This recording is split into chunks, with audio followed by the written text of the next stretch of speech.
Say goodbye to physical SIM cards and hello to instant connectivity on your brand new iPhone 16 Pro Max with Cricket Wireless's super simple eSIM setup. First things first, ensure your iPhone 16 Pro Max is powered on and connected to a stable Wi-Fi network. This is crucial for the eSIM activation process to run smoothly. Now tap on the Settings app icon. It's that gear-shifted icon on your home screen. Once you're in Settings, scroll down and tap on Cellular. This is where all your network and SIM card management happens. On the cellular screen, you'll see an option that says Set Up Cellular Coverage. Go ahead and tap on that. Now you'll have a couple of options for the easiest experience. If you're transferring from another iPhone, select Transfer from a nearby iPhone.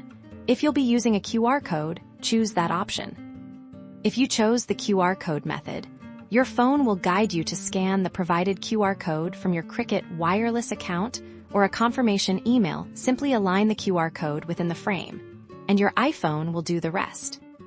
Your iPhone will now download your eSIM profile. This process usually takes just a minute or two. You'll see a progress indicator on your screen. Once the download is complete, you'll see your Cricket Wireless plan listed under your cellular plans. Congratulations, your eSIM is now active. You've successfully set up your eSIM and can now enjoy instant service without the hassle of a physical SIM card. Experience the convenience and security of modern mobile connectivity with Cricket Wireless.